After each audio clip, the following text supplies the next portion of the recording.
Bapak, Ibu, Saudara, Shalom. Mari kita berdoa sebelum kita membaca firman dan merenungkannya pada hari ini. Bapa di surga, terima kasih untuk kesempatan hari ini kami akan membaca firman dan merenungkannya. Allah Roh Kudus kiranya memimpin kami ke dalam kebenaran. Di dalam nama Tuhan Yesus kami berdoa dan mengucap syukur. Amin. Pembacaan firman Tuhan pada hari ini diambil dari Kejadian pasal 29 ayat 31 sampai ayat 35, demikian bunyi firman Tuhan. Ketika Tuhan melihat bahwa Lea tidak dicintai, dibukanyalah kandungannya. Tetapi Rahel mandul. Lea mengandung lalu melahirkan seorang anak laki-laki dan menamainya Ruben. Sebab katanya, sesungguhnya Tuhan telah memperhatikan kesengsaraanku. Sekarang tentulah aku akan dicintai oleh suamiku. Mengandung pula lah ia lalu melahirkan seorang anak laki-laki, maka ia berkata, sesungguhnya Tuhan telah mendengar bahwa aku tidak dicintai, lalu diberikannya pula anak ini kepadaku. Maka ia menamai anak itu Simeon. Mengandung pula lah ia lalu melahirkan seorang anak laki-laki, maka ia berkata, sekali ini suamiku akan lebih erat kepadaku, karena aku telah melahirkan 3 anak laki-laki baginya. Itulah sebabnya ia menamai anak itu Lewi. Mengandung pula lah ia lalu melahirkan seorang anak laki-laki, maka ia berkata, sekali ini aku akan bersyukur kepada Tuhan.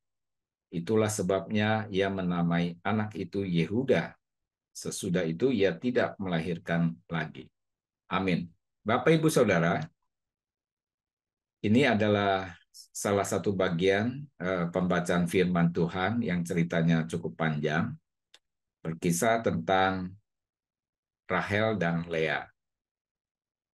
Dari Alkitab kita mengetahui bahwa Yakub mencintai Rahel, tapi Yakub tidak mencintai Lea.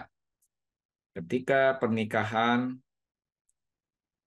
Yakub dan Rahel diadakan, Laban, itu adalah ayah dari Lea dan Rahel, menyerahkan Lea terlebih dahulu untuk menjadi istri Yakub.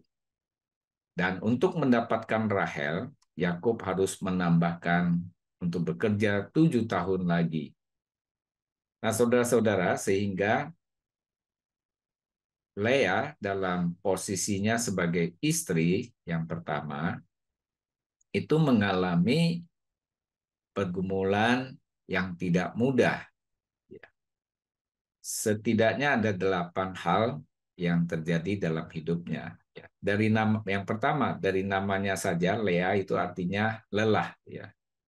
Yang kedua, matanya tidak bersinar, tidak seperti Rahel yang matanya bersinar. Yang ketiga, dia terpaksa menikah karena ayahnya yang memberikan dia kepada Yakub, yang menikahkan dia kepada Yakub. Yang keempat, dia dinikahkan agar Yakub kerja 7 tahun lagi untuk Laban. Itu karena kelicikan dari Laban, ayahnya. Yang kelima, Lea menikah dengan orang yang bukan pilihannya. Dan yang keenam, dia tidak dicintai suaminya. Ketujuh, bahkan dikatakan dia dibenci suaminya. Dan yang terakhir, kedelapan, dia adalah istri pertama, tetapi diperlakukan nomor 2. Nah, saudara-saudara, ini satu kehidupan yang tidak mudah. Maka dikatakan di dalam Kejadian pasal 29 ayat 31 yang tadi kita baca, ketika Tuhan melihat bahwa Lea tidak dicintai, dibukanyalah kandungannya, tetapi Rahel mandul. Nah, saudara-saudara, mulai dari kelahiran anak pertama, Lea kemudian memberi nama Ruben, artinya melihat. Ini adalah satu pernyataan Tuhan telah memperhatikan sengsaraku.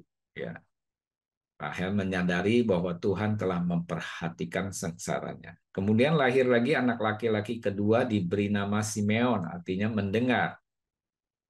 Lea mengungkapkan bahwa Tuhan telah mendengarkan seru doanya. Yang ketiga, kemudian Lea melahirkan anak laki-laki lagi diberi nama Lewi, artinya diikat, disatukan. Dia berkata, suamiku akan lebih erat kepadaku. Lalu yang keempat, lahir anak laki-laki keempat diberi nama Yehuda, artinya praise. Lea berkata, aku akan bersyukur kepada Tuhan. Lalu lahir lagi anak kelima, anak laki-laki kelima diberi nama Isakar, artinya upah.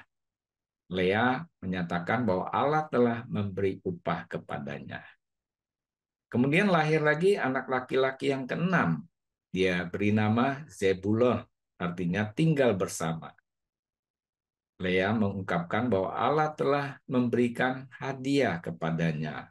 Dan yang ketujuh, yang terakhir, diberi nama Dina, artinya justice.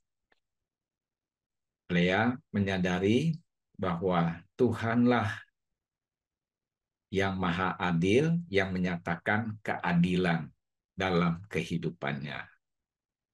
Bapak, Ibu, Saudara, dari kisah ini kita melihat bahwa secara bertahap, Lea mulai dengan mengucap syukur kepadanya, mulai dengan pernyataan bahwa Tuhan memperhatikan sengsaranya, pergumulan hidupnya, Tuhan mendengar, sampai dia mampu mengucap syukur dan meyakini bahwa Tuhan itu adil. Ya, ini satu progres, ya, pengenalan akan Tuhan melalui pergumulan hidupnya, dan Allah menyatakan kasih setianya kepada Lea. Dengan demikian, Bapak, Ibu, Saudara, jalan hidup kita mungkin bisa pahit dan tidak sesuai dengan semua kehendak dan harapan kita. Tetapi rencana Allah, penyertaannya, kasih setia, dan keadilannya tetap ada dalam hidup kita. Itulah pengharapan kita di dalam Tuhan. Tuhan akan menghiburkan, menguatkan, turut bekerja dalam kehidupan kita, menyatakan keadilannya. Percayalah kepada Tuhan dengan sepenuh hati, jiwa, dan akal budi, dan Tuhan yang telah mati untuk kita, namun bangkit oleh kuasa-Nya, juga akan memberikan kekuatan kepada kita semua. Amin. Mari kita berdoa. Terima kasih untuk kasih setiamu ya Tuhan, dan keadilan-Mu. Pimpin supaya kami tetap hidup di dalam Tuhan dan mengasihi Tuhan, dan tetap setia kepada Tuhan sepanjang kehidupan kami, sampai Tuhan membawa kami masuk dalam kerajaan surga yang kekal. Di dalam nama Tuhan Yesus kami berdoa dan mengucap syukur. Amin. Sampai jumpa, Tuhan memberkati kita semua.